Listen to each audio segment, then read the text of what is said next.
Welcome to the Lessons from Leaders podcast. I'm your host, Brian Beckcom. My next guest has a resume and a story that sounds like something you'd see in a movie. His name is Blake Sawyer. Blake graduated from Texas A&M and has a degree from the LBJ School at the University of Austin. After Blake graduated, he was a plasma engineer in Taiwan, Israel, and Ireland for a period of time. And then 9/11 happened.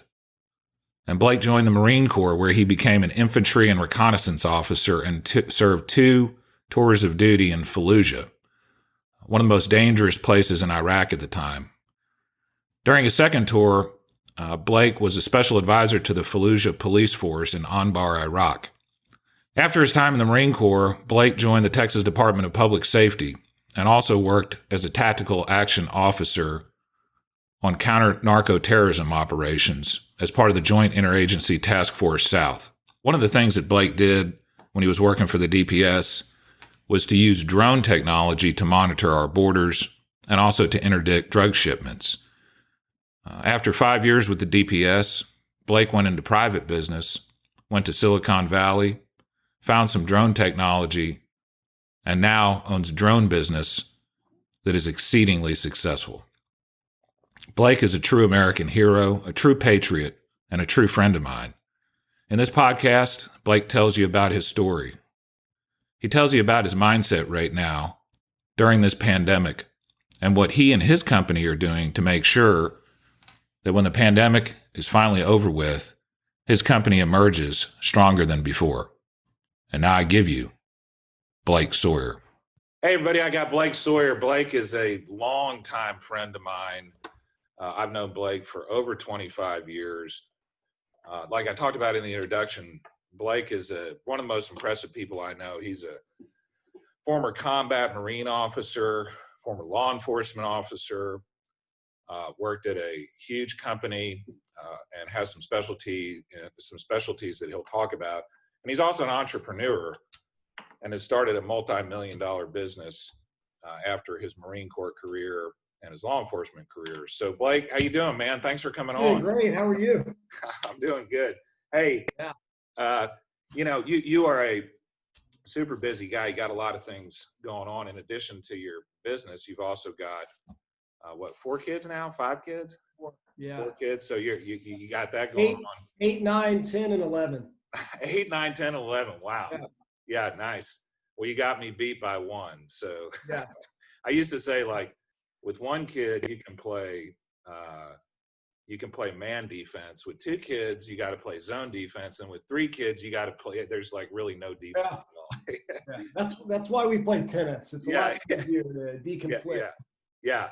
Well, Blake, tell the listeners a little bit about yourself, where you're from, what you've done personally and professionally, things of that nature.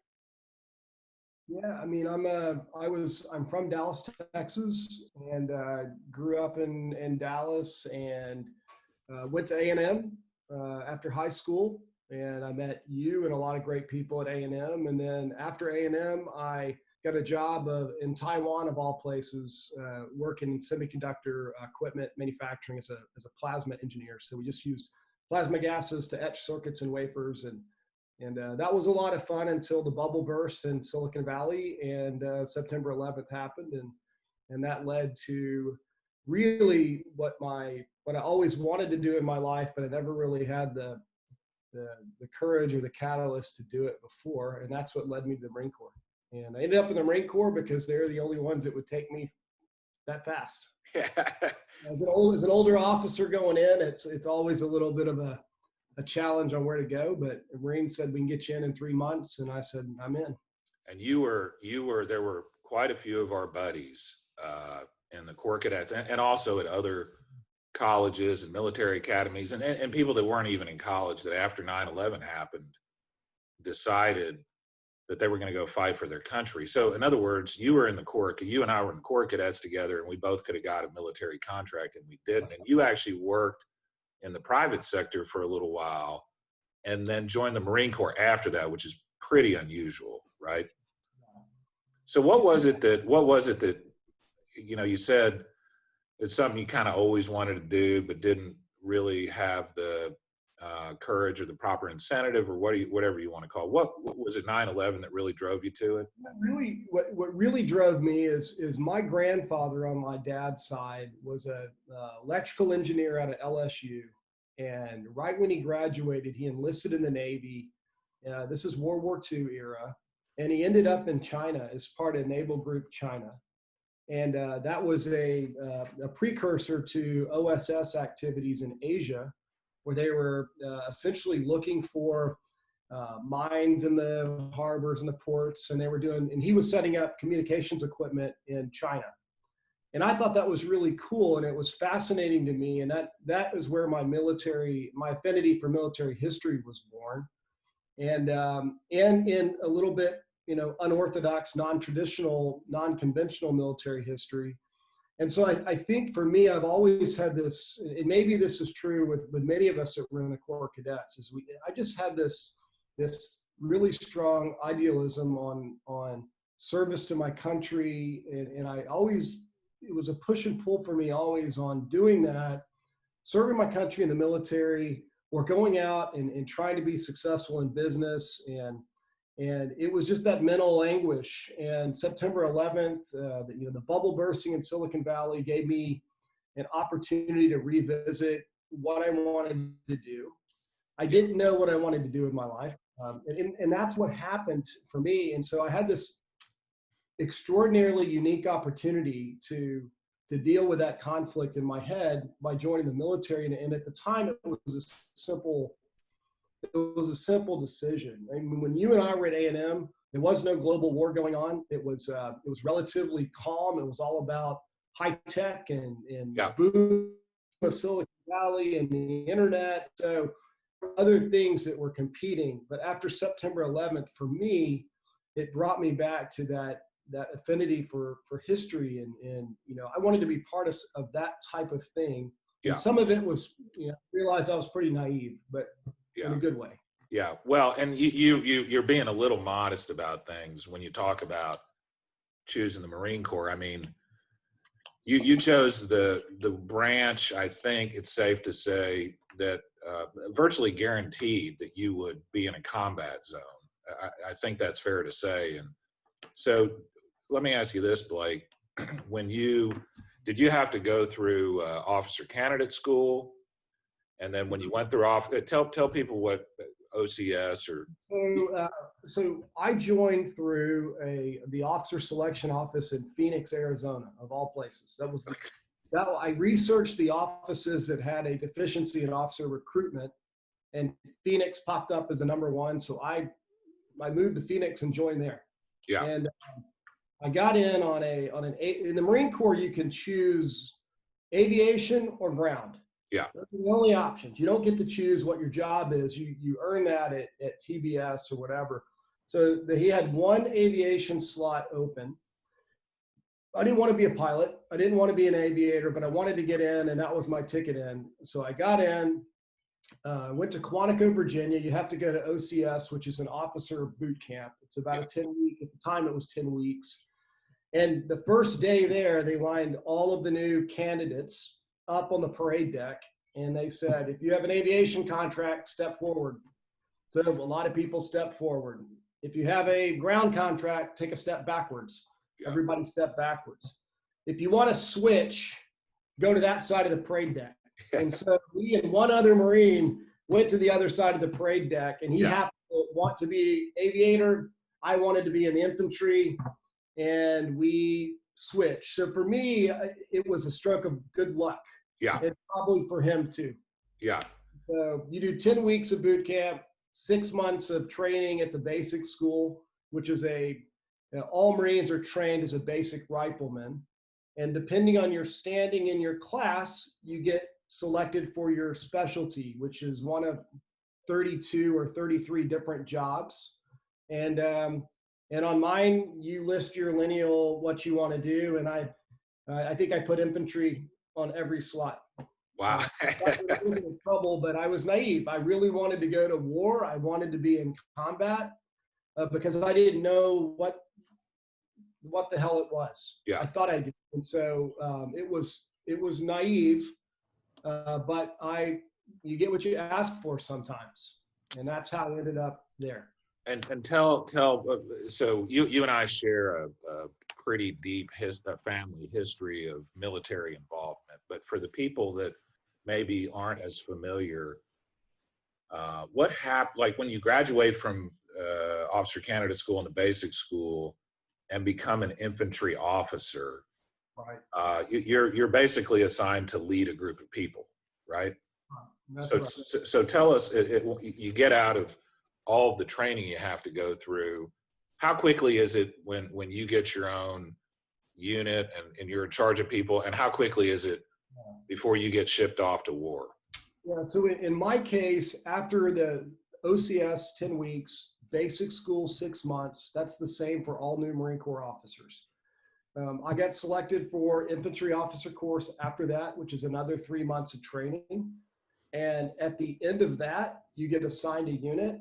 And in my case, it was another opportunity for me that came at the expense of somebody's life. I was a combat replacement in Fallujah. So what happened for me is the day I graduated, I got orders to Iraq as a combat replacement in a light armored reconnaissance platoon.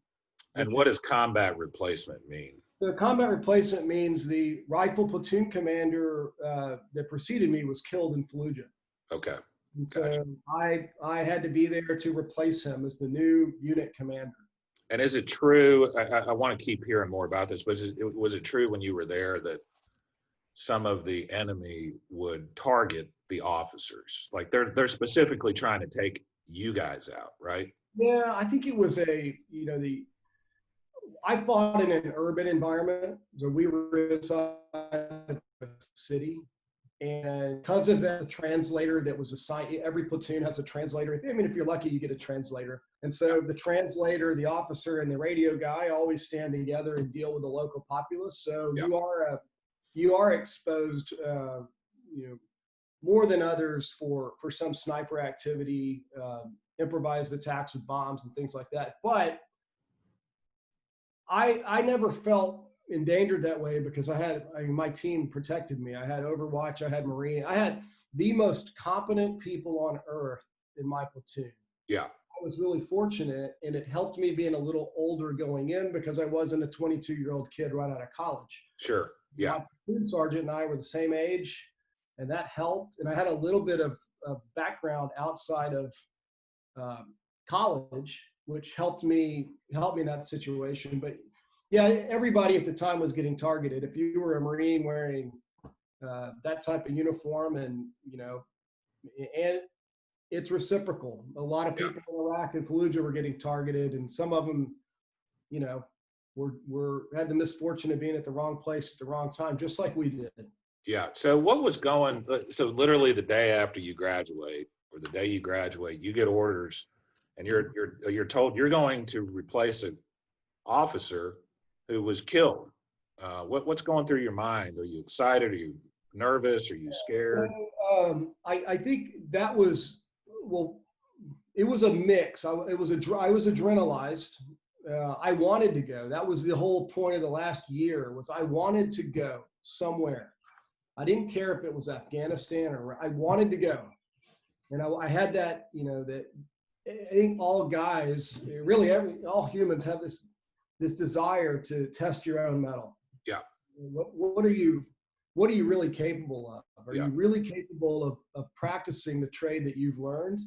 And are you going to be any good or not?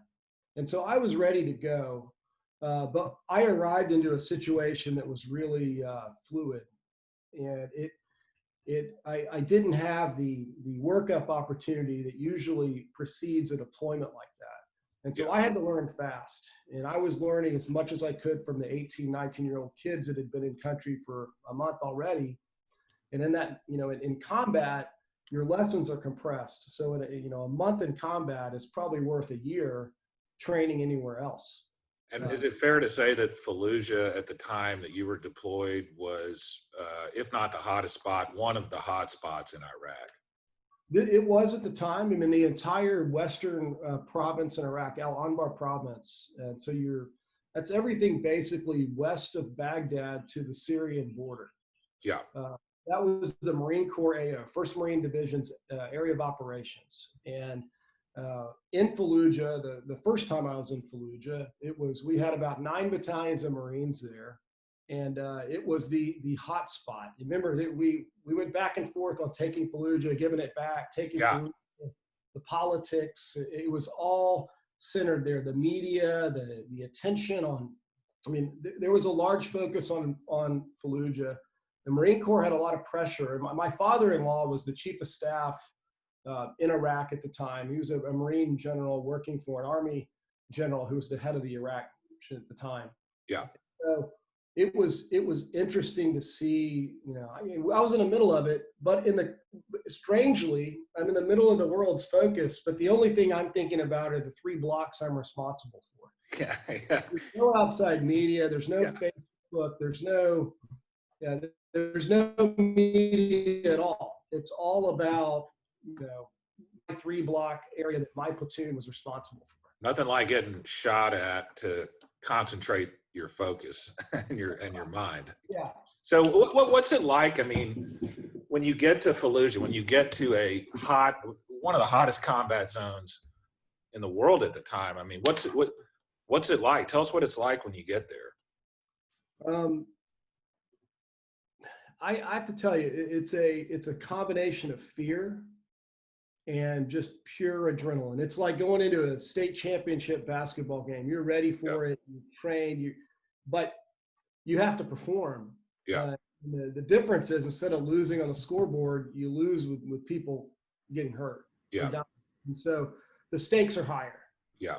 So it is I don't look back at her. I do think there's a lot of people in war. Everyone has a different experience on what's, when I think of war, I still, even though I went to Iraq on multiple deployments, when I think of war, I still picture, the Iwo Jima movie when they're storming the beaches. I still picture Saving Private Ryan, and I still picture that as a war.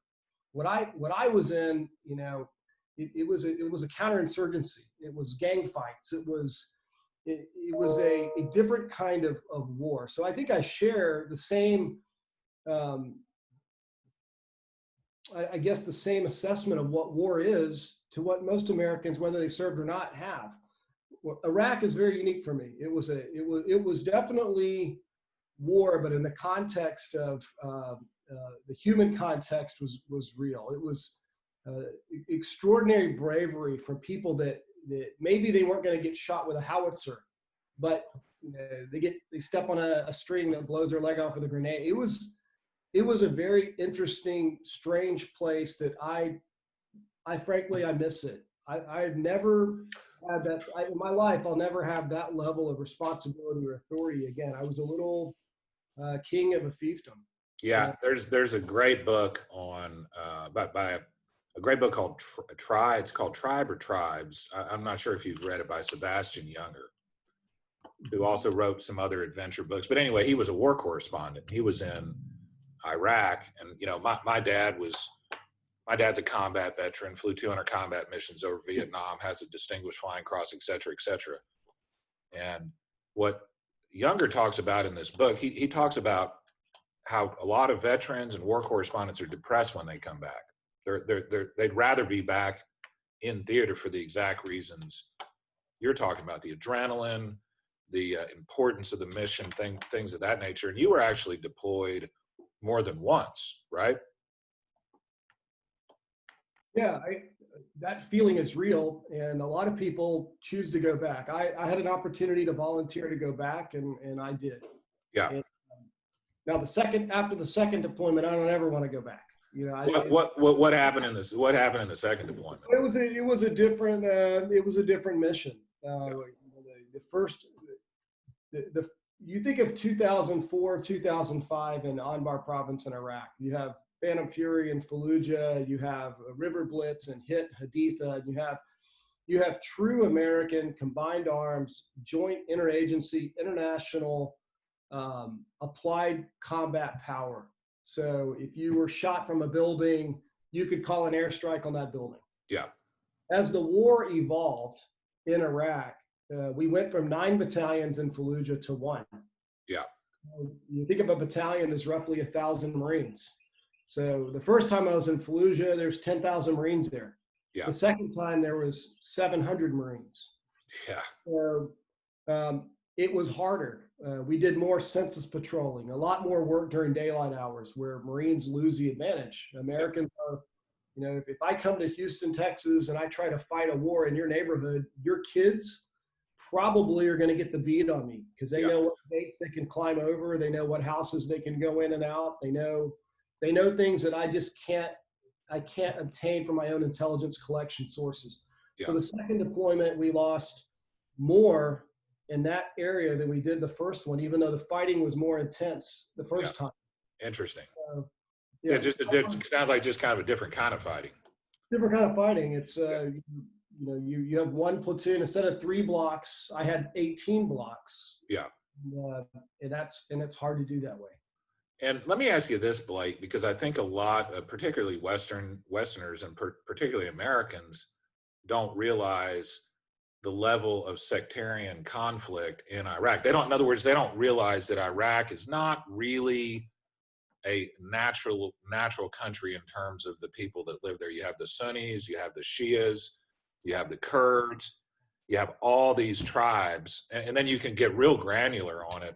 And I know you know what I'm talking about, but did that tribal conflict cause any additional problems for you guys when you were over there? Yeah, so when you think of Iraq, you need to think of 3 completely different countries, maybe 4, that were bolted together by the British, and they said, hey, with no respect to geographical, cultural boundaries.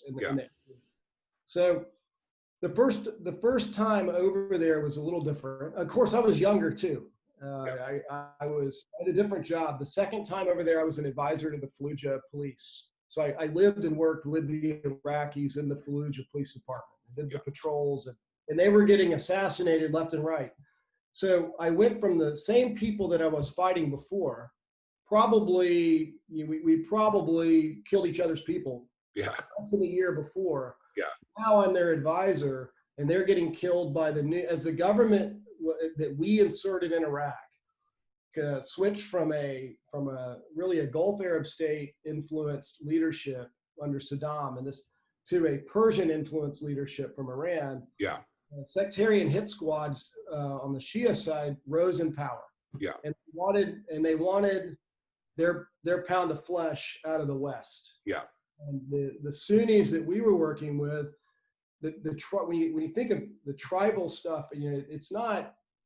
My brothers and I, we've talked about this a lot. It's not like Native American tribes but it is sort of like the Comanches at the turn of the 19th century in Texas. Yeah. And all these bands of people, they're the same ethnically, they're the same culturally. Yeah. But they're bands of gangs that fight and kill each other because that's what they do. Yeah. So if you mix in that, and now you bring in Kiowa or other, and that's what was happening in Iraq. So a lot of the sectarian violence was bleeding from the north and the central part of Iraq into the west to take over the smuggling routes, which are lucrative. Yeah. Fallujah is just an old smuggling town. Yeah. All Fallujah is. It's a crossroads. It's a smuggling town on the Euphrates. And whoever controls Fallujah controls all the smuggling between Iraq and Syria. Yeah. And that's why that crossroad, that's why it's dangerous. Hugely and strategically important too, it sounds like. It's a tough town. Whether you're a Sunni or a Shia in Iraq, Fallujans are looked at as Fallujans. Yeah. Not really, even though they're mostly Sunni. Yeah. When people say Fallujah in Iraq, they all roll their eyes. And it's like, Fallujah, that's Fallujah. That's Fallujah. That's like people from New Orleans, right? They're Americans, but they're a totally different tribe, right? They're their own tribe. Yeah.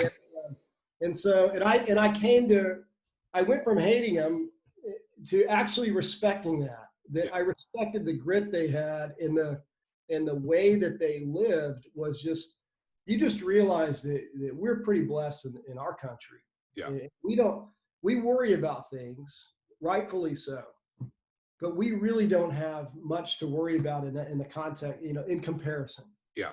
And I think the biggest lesson I learned in Iraq was just that every day that we have in our country is pretty extraordinary. Yeah. Even with the pain, it's extraordinary. Yeah. And I, one of the reasons I wanted to get you on, Blake, is because we are talking right in the middle of this pandemic, and most of us are staying at home most of the time, and there's a lot of uncertainty about what the future holds.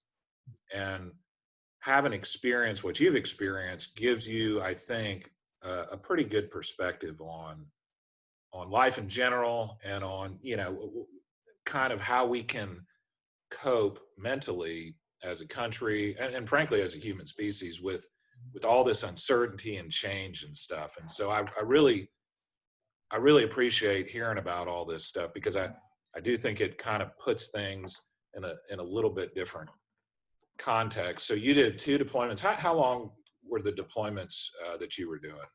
6 months and 7 months. 6 months and 7 months, and then you were done after your second deployment. Is that kind of what? I went over to jungle warfare school in Okinawa. Yeah. And then I went and worked as an advisor to the ROK Marines for a little while in Korea. Gotcha. And because I volunteered on my second deployment, after that cycle was up, that tour was up, I had an opportunity to go do something completely new, which the Marine Corps, you don't really get a lot of chances to pick and choose where you go. And in my case, I had that opportunity. And so I seized it, ended up, because I knew I was going to get out. I knew that there was nothing in my career, rank or otherwise, that would crest my first few years on active duty. Yeah.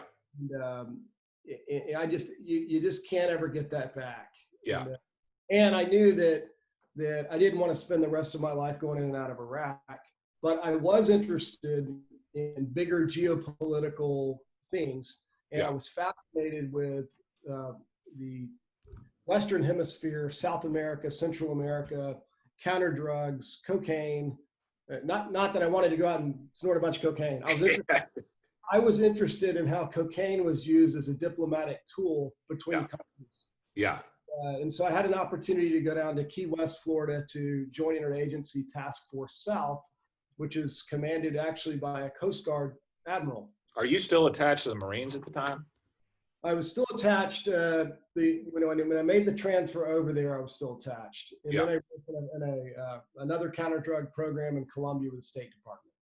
Yeah, so you went from being a Marine Corps combat officer and in a way working almost as a law enforcement officer in Iraq to being a law enforcement officer or attached to a law enforcement unit in the United States. So, that's another really cool story. So tell us kind of, what your experience with law enforcement was. Yeah, so the mission out of Key West, which covered 42 million square miles south of Key West. So all the way down to Chile and back up around Central America, all the way out to the Galapagos into Mexico. And so for me, that job was, although there was some law enforcement interdiction, that was more of an intelligence job, a detection and monitoring job. We were identifying supply routes being used by suppliers, source zone suppliers in Colombia and Peru, and how they were moving those drugs in a maritime environment. So my job was to identify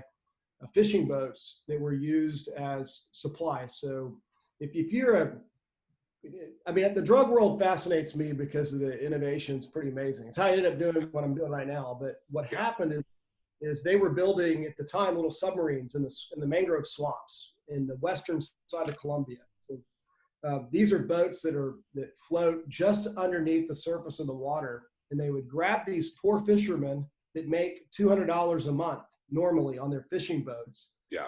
They would grab them and say, "You're going to drive this boat to Mexico, and here's the route you're going to take, and you're going to go 4 miles an hour from here to Mexico, and you're going to go west of the Galapagos Islands, which is 600 miles due west of the Ecuador-Colombian border." In a submarine? In a boat that sits just underneath the surface of the water. Like a U-boat almost, yeah. It's like a U-boat. It'll carry 8 to 10 metric tons of cocaine, and every 7 or 8 hours, you would have to stop next to a fishing boat and refuel. And so my job was to identify the boats that were getting stored with fuel. So U.S. assets and our partner nation assets in the air could identify where these boats might pop up, because you can't really spot them with traditional detection technologies.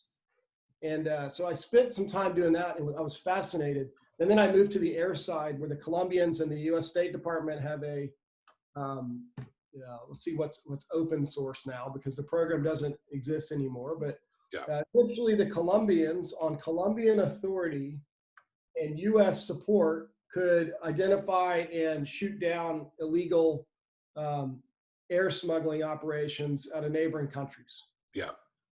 And is that when you got into, because I know you've got quite a bit of experience with drones and drone technology and things of that nature. Is that where you started kind of getting into that stuff, or you already know a little bit about that? Yeah, I had one of my jobs was using seized drug money to buy equipment for our partners. Yeah. And if drugs are seized in international waters, you have this big international fight over who's going to, money and guns come south, drugs go north.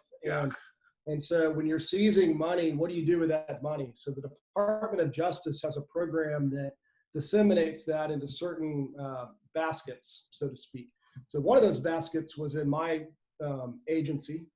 And what we were doing, and I ended up with this, the drone portfolio. Yeah. I knew nothing about drones. I knew they existed, but in my mind, a drone was a Best Buy quadcopter. Yeah. Something you can buy off the shelf, not the type of stuff that really existed at the time. And so this is post-Predator Reaper, when drones are getting a little smaller, but they're bigger, and it's somewhere in between the big Reapers and the Best Buy drone. Yeah. That whole category was new to me. And so I ended up with this portfolio, but I was a technology scout, looking for off-the-shelf commercial equipment that I could buy and give to entities like the Columbian Navy. Yeah. That's how I got into drones. That's what fascinated me about drones. That was the seed. My boss was a different agency. He was in the FBI, Assistant Director of Intelligence for the FBI. I worked in his task force, and we were prosecuting these smugglers through Panama Express in Florida. And one of the U.S. attorneys involved in that at the time was Michael McCall, who's a congressman now. Yeah, sure. Between him and my FBI, our task force boss, I had an opportunity to get out of federal service and come to Texas and work in the state. And that's how I ended up at DPS in Texas. McCraw took over the state police and asked me to join him. And so that's how I ended up there. It was kind of a. So were you an actual DPS officer? I was a deputy chief. Deputy so chief. I was not a trooper. Remember, I was a federal guy that came in.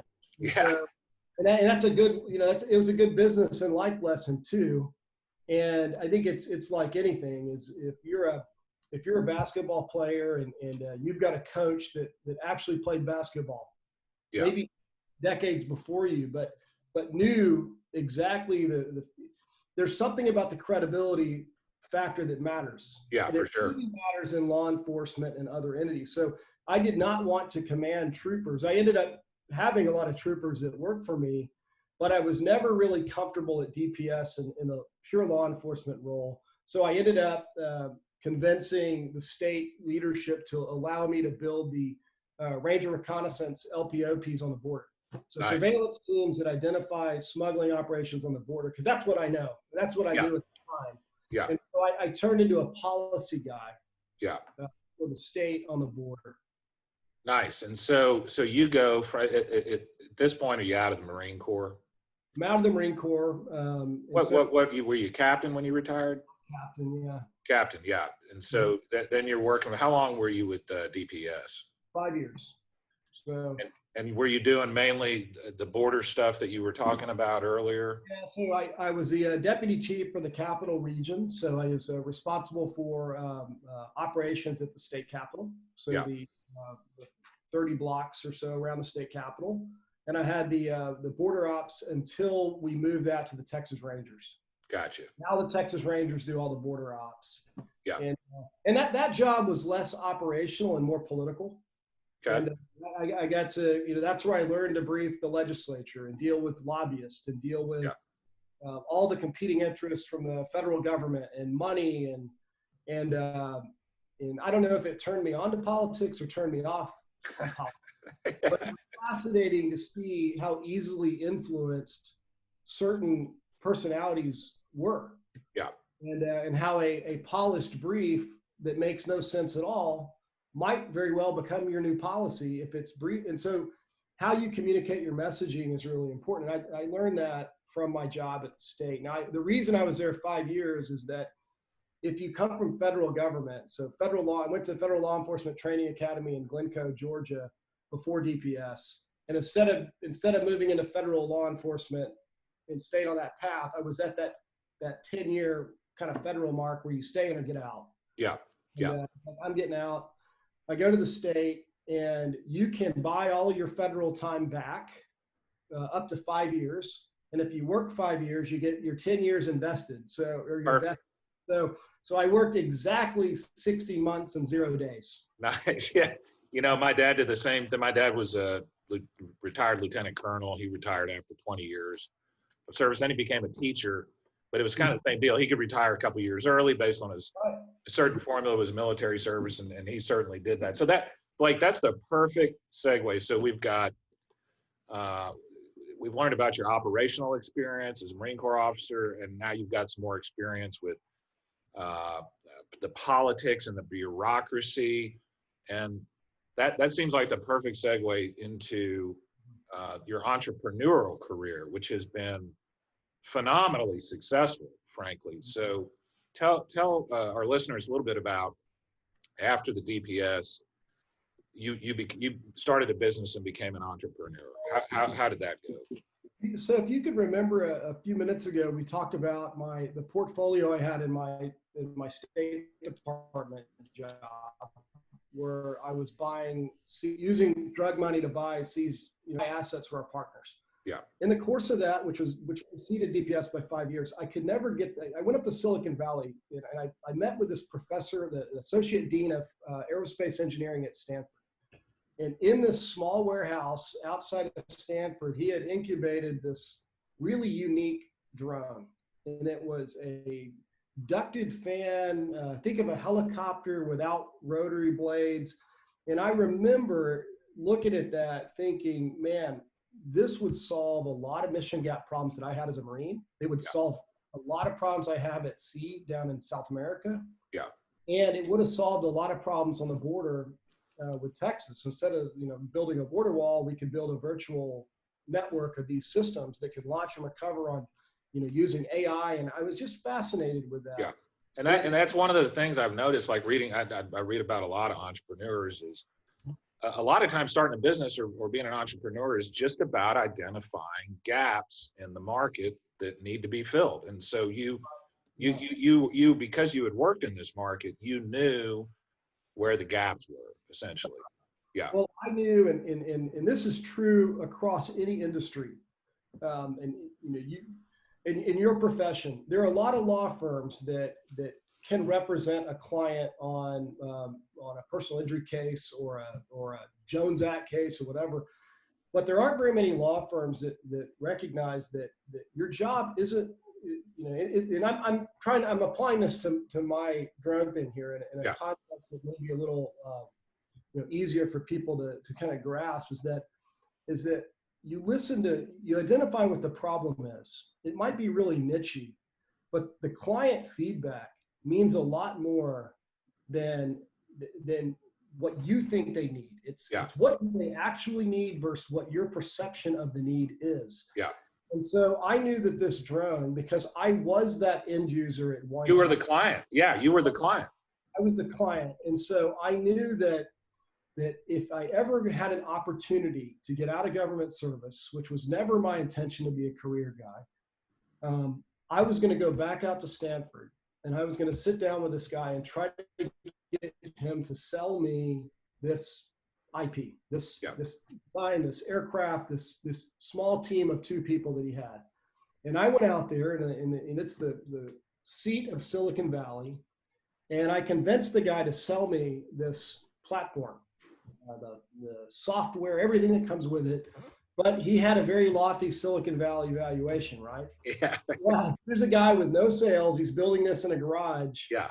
But he's in Silicon Valley where everything is, the valuation of companies is based on future potential, not current earnings. Yeah. And so I knew I wanted it, but I thought this isn't going to work, but I could never get it out of my head. So I came back to Texas and I talked to my wife about it. And I said, this is going to solve a lot of problems. I have to figure out a way to take that duct tape prototype out of Stanford, bring it to Texas, turn it into a production airplane, and then try to figure out how to get it back to the people that I used to work for. Yeah. And it was as simple as that. So I found a guy who you know, Blake Sawyer. You may remember him. Sure. Blake was one of the original Reaper pilots in the Air Force, and he's the only guy that I knew that really understood autonomous systems and their application into the military. And when you say Reaper pilots, are you talking about like drone pilot, like combat drone pilots, right? Combat armed drones. So he was a B-52 bomber pilot in the Air Force. Also joined the military late, like I did. We were connected because he was an engineer at Boeing, and then after September 11th, joined the Air Force. Yeah. So he ended up flying bombers and then transitioned to the Reaper program. And those were the first armed Predator drones. So that when you started, this is the first time in history where we've had drones that could launch from the United States, fly overseas, engage a target, and come home. Yeah. On take a guess. And so he was one of the first people to do that. And so I talked to him about this and said, who could we find to invest in this idea? And because I have virtually zero business experience. Yeah. No one's going to loan me money on my public affairs degree from LBJ school. But what are they going to loan money on? Well, maybe there's somebody who's idealistic as me, or somebody that has who has a vision that might want to participate in this with me, not as a silent investor, but as a true partner. Yeah. And learn how to do this. So, and that's where Martin UAV comes from. Reuben Martin out of Kilgore, Texas. Yeah. Went out and got the valuation way down because his checkbook was real. Mine was, not at the time. Yeah. And here we are. But it's taken, it took a long time to get it in that area. Taking a piece of technology like the VBAT, which is the name of our aircraft, and taking it from where it was to a production aircraft is not an easy task. Right. The only way to do that is with a lot of money and a lot of forward thinking and investing in people. Yeah. So we went out and found the best people that we could find that shared our belief, that understood that even though our product was in a very niche space, there was nothing to fill those niches. Yeah. And that's what happened. It took about 4 years. I remember the third year in, so 2 years ago, our company was over $30 million in debt. Yeah. And we were not sure we were going to make it, even though we had some contracts and we knew we had the right platform. Our competitors are very few, but they're big companies. Boeing, L3, Lockheed Martin. And here we are, a small, 60-person company.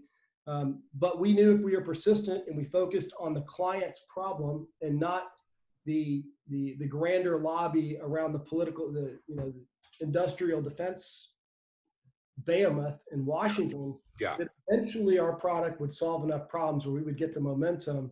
And that's what's happened. And so now VBAT is doing really, really, really well. That is a phenomenal entrepreneurial lesson right there. They're in every business. I don't care whether it's a drone business or a law business or a coffee shop. There's always going to be bigger businesses you got to compete against, right? There's always going to be the 800-pound gorilla. And so a lot of people think, well, what am I going to do when Walmart moves into town?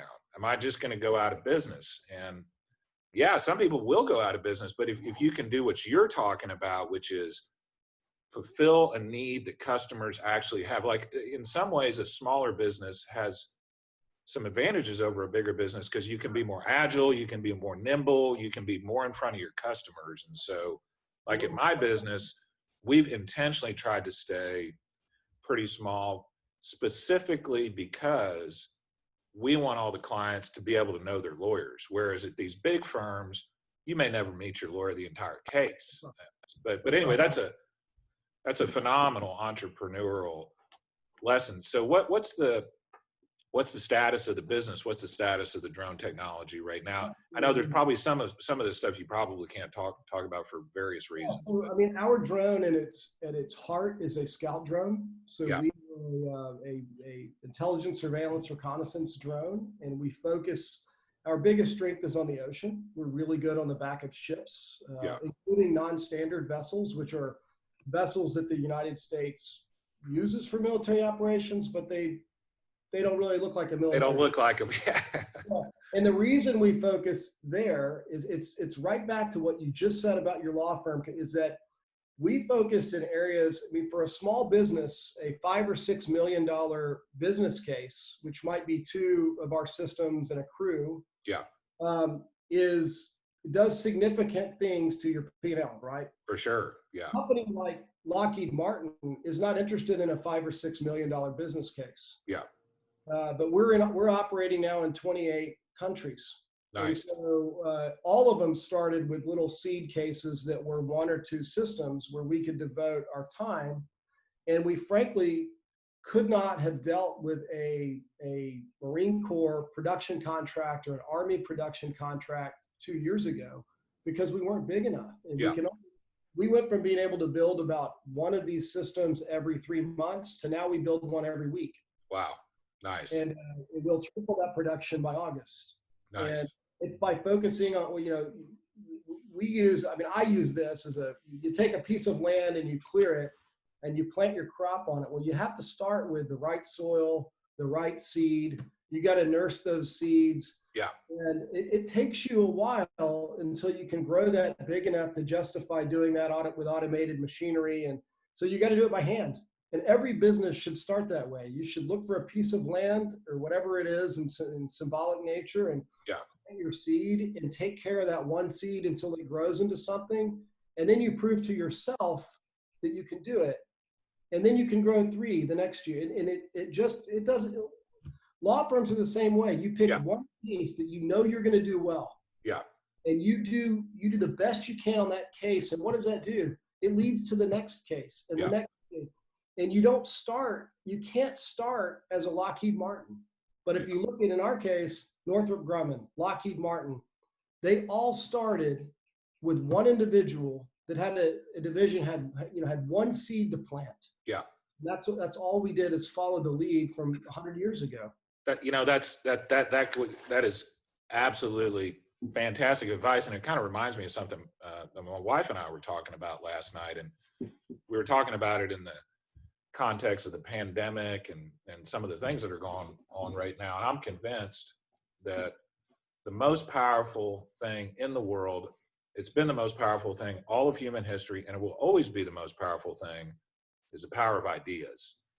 And so, you had an idea, and look where you are now. You're in 28 different countries. People, Steve Jobs and Steve Wozniak had an idea literally in their garage, and now it's the most valuable company on the planet. And so, some of the time when I'm thinking about whether I should do something or not, or try something, my attitude is like, well, somebody's going to do it. Why not me?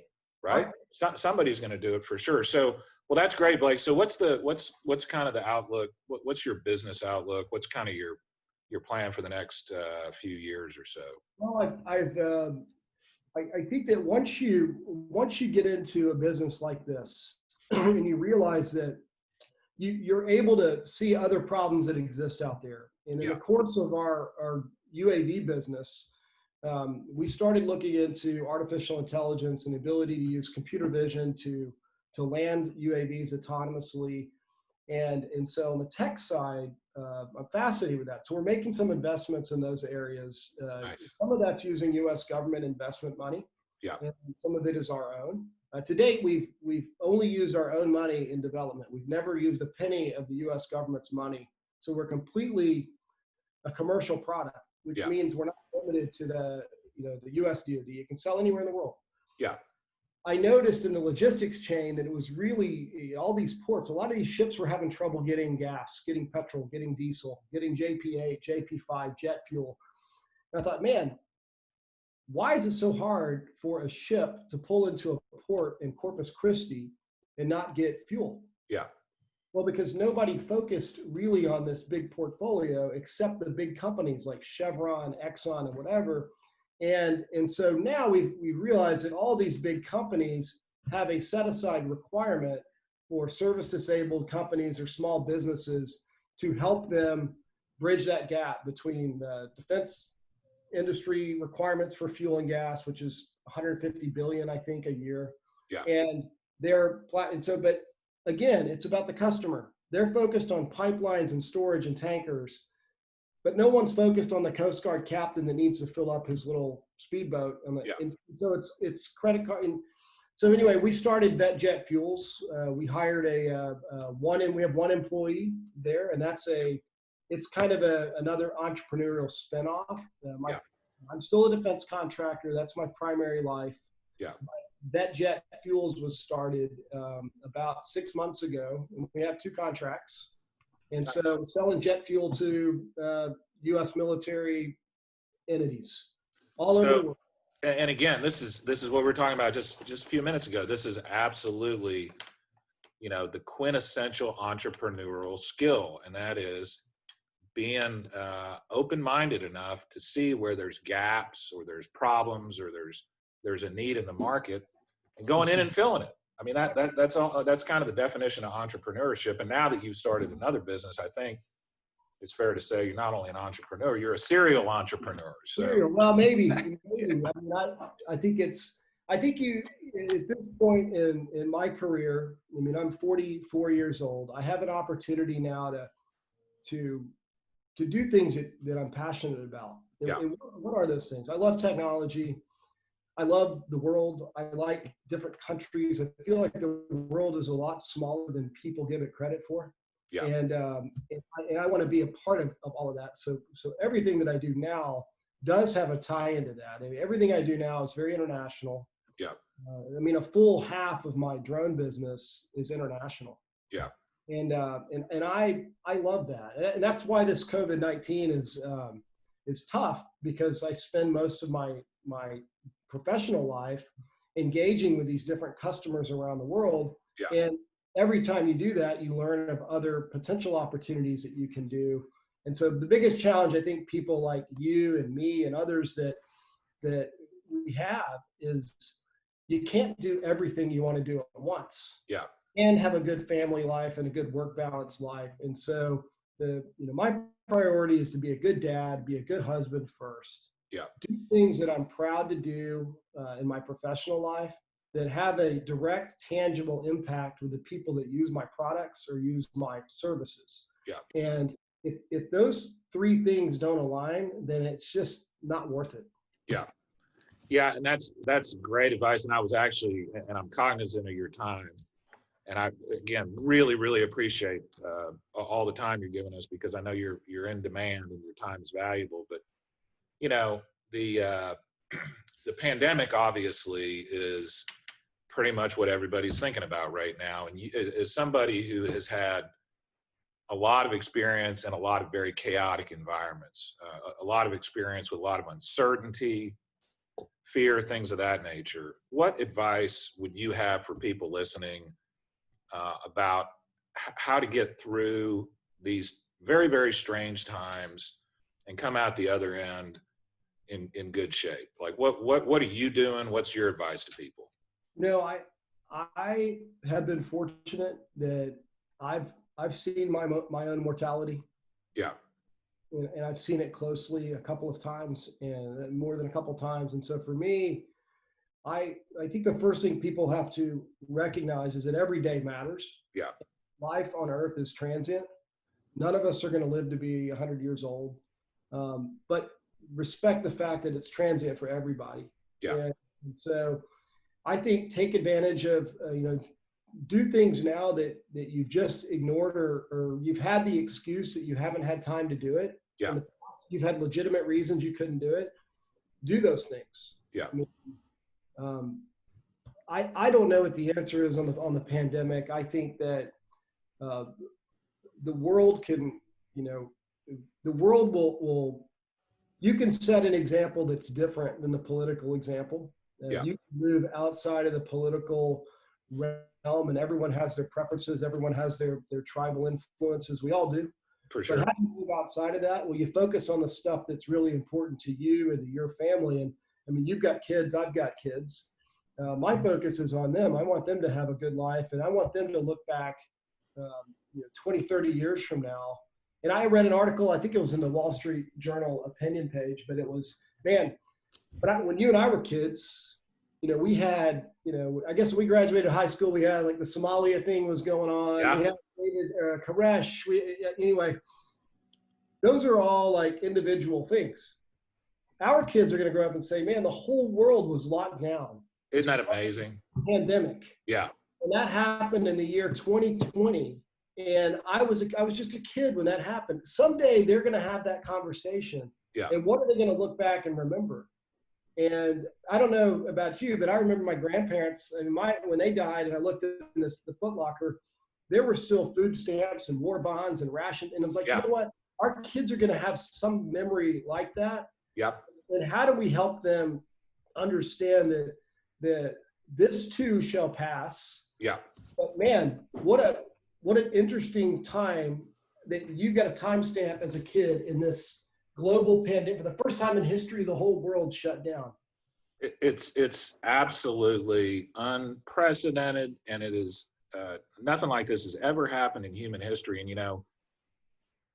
what I was thinking about early on during the pandemic, Blake, was how it's so rare. It happens every once in a while, but it's so rare that an event happens that literally impacts all of human consciousness in every corner of the globe. And that's all everybody's talking about. The last thing I can think about that was maybe similar to that was 9/11.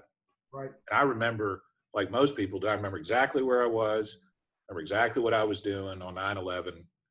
I've been a journaler for a long time, and I still occasionally go back and look at my 9/11 journal entry, because the very first sentence says things will never be the same. And they weren't, and they haven't been. And I don't think things will ever be the same after this pandemic either, although I am optimistic that things will change for the better, because this pandemic will show us that there's certain things that maybe we should rethink and that we can do a little bit better, and certain things that maybe we should continue to do that we do well. But I'm cautiously optimistic that the pandemic, once we kind of get through this, it'll make us stronger, not only as a country, but as a species. And I think if you listen, and I've been listening to podcasts from virologists and epidemiologists for about 8 months now, some of this stuff is extremely scary. I mean, these people are studying viral and bacterial infections that'll kill 60% of the people that get infected. And so in a way, we're very, very lucky that this virus doesn't appear to be particularly harmful to children specifically, and that the death rate appears to be it's higher than the flu, but it looks to be relatively manageable. And so it's almost like we had an opportunity. I mean, can you imagine if this pandemic was one of these viruses that the scientists study that literally kill more than half of the people that it infects? I mean, I don't know what we would be doing right now.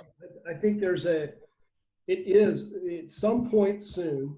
We don't know if that's a week or 6 months from now. Yeah. COVID, coronavirus, it'll be another bad illness, but it won't be the only illness. Yeah. And Yeah. At some point, the reality in that you can't just focus on one problem, because we don't have that luxury. We have other people that have other ailments that also need the same attention, but they don't get it, because again, it's unprecedented. The world has this, and we're learning about supply chain. We're learning about Absolutely. Wow. What a great example that is. Yeah. So, I mean, and how that impacts us. For example, we buy our engines from Germany and Switzerland. Yeah. Okay? So it's the only part of our plane that we don't build is the engine. Yeah. And because of that, you have to, okay, what is Germany doing differently than us? Yeah. Why does that matter to me? Why does it matter to the U.S. Navy what happens in Germany? Because some of their aircraft are powered by engines that are built there. Yeah. And so I think that it's a good opportunity for the world to make the supply networks and supply chain more robust, to look at areas that are more vulnerable to collapse in the supply. I think of China. China builds a lot of stuff. China builds a lot of stuff because America and other Western countries put their manufacturing plants there, took advantage of smart people that work for cheap, and they create these networks that are not sustainable in the long term. But how is that going to balance out? So the world's never going to be the same. And I think a lot of that is going to be focused on how does the world supply itself? Like how do we buy medicines? How do we buy watches? How do we buy batteries, cars, airplanes? All of that's changing. And we get to be a part of that right now, and we get to see how that happens. And we get to watch the world's political leadership learn from commercial businesses around the world how best to do that. Because governments just can't. They just can't do it. So industry is going to figure that out. It'll be interesting to watch. Couldn't agree with you more. And, you know, one of the things that I've, and I don't want to sound like a old man, but one of the things I think that in particular in America is we've gotten soft. I mean, we've been so wealthy, so privileged, so protected for so long that I think a lot of people are just scared to death of this virus. But at some point, and I'm not an expert in any of this stuff, but at some point we're going to have to get out there and go back to work. We're going to have to just accept that there are going to be people that get infected with this. And we're just going to have to deal with it. We're just going to have to be mentally resilient. I think some of the time, and again, particularly I'm speaking about American citizens because I know a lot more about that than other countries, but our risk profile is too low. We're not willing to take some smart risk. And the problem, as you know, of course, is if we don't get the economy restarted, and we can do it in different ways, you know, slow rollouts and stuff like that. But if we don't get the economy started, then truly the death and disease and addiction and all that'll be way worse than the virus was. And so we're just going to have to, you know, tighten our belts a little bit, I think, and toughen up. And you know, the other thing that's great, Blake, is like you mentioned, we can see what other countries are doing. In the United States, we have the advantage of having a federal system where the states can do different things. And so we're going to see Georgia is opening. We're going to see how that works. And if that works, we can follow that model. We can do different models in different places. So, well, Blake, listen, we're past an hour now, and, you know, you and I could talk for, for hours and hours, and I hope to see you soon, but I know you got other things to do. So let me ask you this question before I get off the phone. Where can people find you and your company online if they're interested? Sure. So they can look at www.martinuav.com, and that's Martin with an I, UAV. Okay. All right. Awesome. Well, Blake, tell your family I said hi, and thanks again for all your time, buddy. All right. Thank you, Brian. All right, man. You've been listening to Lessons from Leaders with Brian Beckcom. If you've enjoyed this week's interview, be sure to subscribe, rate, and review this podcast and keep up with the latest episodes. You can also connect with Brian through his firm at vbattorneys.com.